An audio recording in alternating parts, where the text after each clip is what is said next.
y'all! In this video, I'm going to talk about expenses. So after you figure out your monthly income, you will need to figure out your monthly expenses in order to make a budget.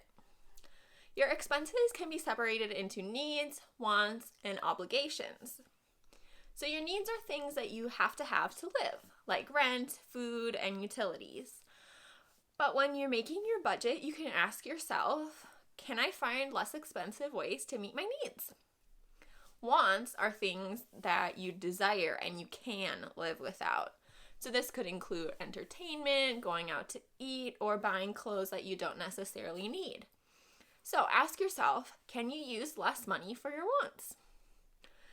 And lastly, obligations are debts that you owe. So this could include money that you borrowed, like a car loan or a mortgage, or money that you're ordered to pay, often child support. So ask yourself, when you're making your budget, are you able to negotiate lower payments for your obligations? Oftentimes, if you're making less money than you once were, you could ask the courts to renegotiate your child support payments so they're more affordable for you.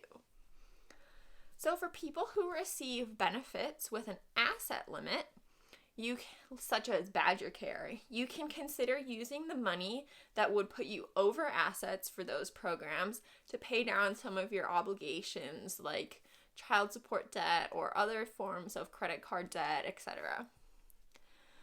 So overall, to figure out your monthly expenses, you can track the money that you spend for about a month.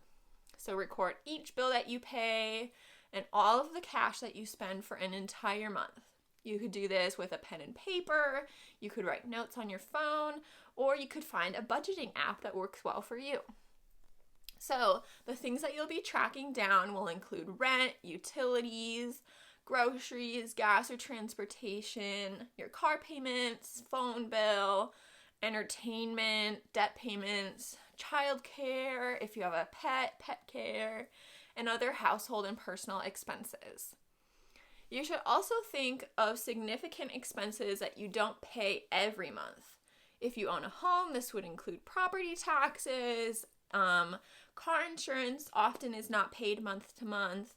Also, increased heating bills in the winter or back to school supplies for your kids. You can take the total amount of those expenses that you don't pay month to month, and you can divide the expense that you pay at one time by 12. And that will calculate the monthly expense for that large item. So the amount that you would need to save every month to have enough money left over when that big expense does arise. So as you track your expenses, you can identify places where you could spend less money or you could cut out certain expenses completely. For example, you could find a less expensive cable package. Or could you get rid of cable and just watch Netflix? Could you go out to eat every other week instead of every week? By tracking your expenses, you might discover that you were spending money you didn't even realize you were spending. Like maybe you buy a soda every time you go to the gas station, and over time that does add up. So by identifying when you need to pay your bills, like a credit card payment on the first of the month, you can also avoid late fees and interest.